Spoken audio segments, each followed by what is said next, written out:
So, ayan guys, pag nakita na natin na ganito na siya, na nangingitim na yung ibabaw, tatakpan lang po natin siya ng ipa. Para hindi po siya maging abo, kaya tatakpan po natin siya. Huwag lang takpan yung kahoy na nagsisilbing apoy para hindi po siya mamatay. Ayan po, takpan natin, nakapaligid na yan.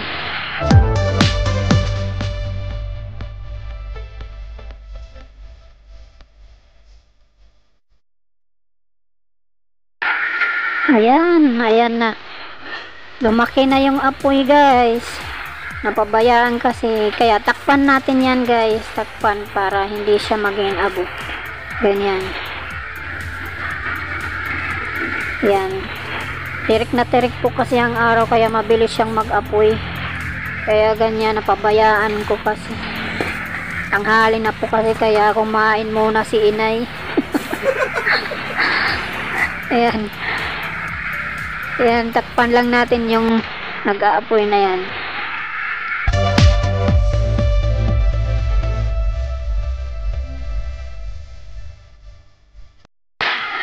Ayan, dagdagan ulit natin ng rice hull kay para matakpan yung mga itim na yan para hindi siya maging abo guys. Sana naman hindi na makaligtaan ni inay. Ay nako.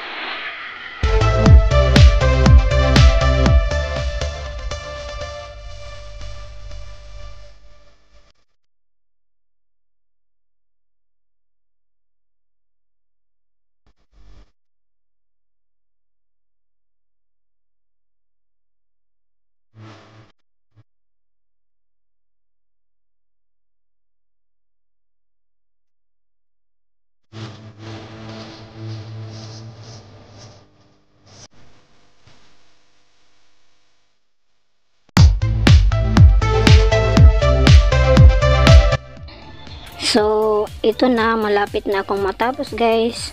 Mag-aalas 3 na po ng hapon. Nag-umpisa po ako, wala pang alas 9 ng umaga. Itiniming ko lang po na maaraw kasi palagi pong umuulan dito paghapon na. So, kaya guys, beka naman dyan. I-like mo na ang video ito, i-share mo na rin, at kung pwede, isama mo na rin, i-subscribe at pakipindot ang notification bell para ma-update ka sa bago kong upload. Diba po, madali lang. So, salamat sa pag-subscribe nyo. Bahala na si Lord sa inyo. Charat. So, ayan na. Tapos na tayo. Lagyan natin ng tubig para mamatay yung apoy. Hindi siya maging abo, guys. So, ayan. Kasi sa ilalim, may apoy pa ito. Kaya, kailangan anuhan ng tubig, guys. Tapos na tayo, guys. So, ngayon, guys, meron na akong sarili kong CHR. Panghalo ko sa garden soil ko. Gumawa na lang ako ng akin para makatipid, at tsaka guys, malayo po kasi bilihan dito sa amin. So, ito na ang CHR ko. Meron pang natira sa ilalim pero konting-konti na lang. Pero okay na yan. At least nadaanan ng apoy. So, gaano ba guys kahalaga ang CHR or carbonized rice hull sa ating mga tanim? So, ang CHR ay nagtataglay ng PPCMM. Mga ano ito guys? Ito po ay ang phosphorus, potassium, calcium, magnesium, and micronutrients. Ito po ay sobrang importante sa ating mga tanim para mapabilis lumaki, malusog na mga ugat, pampabulaklak at sa pananatili ng lasa ng ating mga gulay, at pampaganda ng kulay ng mga dahon ng ating mga tanim. So, ano po ba ang phosphorus, potassium, calcium, magnesium at micronutrients? Una ay ang phosphorus. Ito ay tumutulong ng pagkakaroon ng malusog at matibay na mga ugat ng ating mga tanim. So, ibig sabihin, ang gawain ng phosphorus ay pampabulaklak at pampaganda ng kulay ng mga dahon ng ating mga tanim. So, ito po ay sobrang importante sa ating mga pananim. Ang pangalawa ay potassium. Ito ay pampatibay ng sanga at pampagbunga ng mga tanim natin.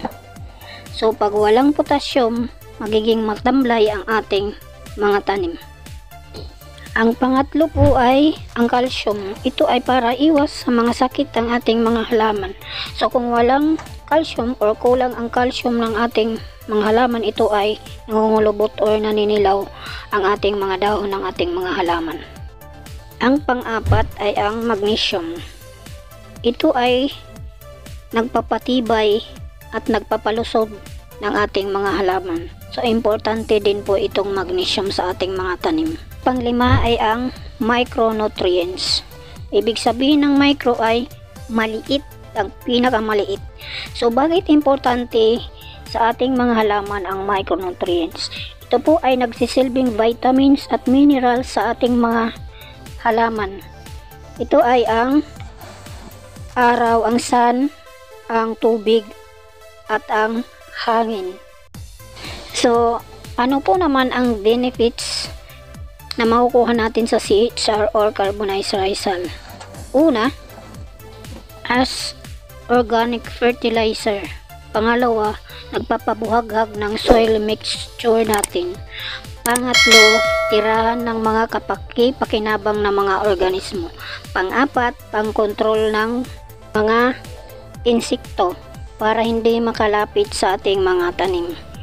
So, sana nakatulong ang video ito. Hanggang dito na lang tayo. See you in my next video. Thank you for watching.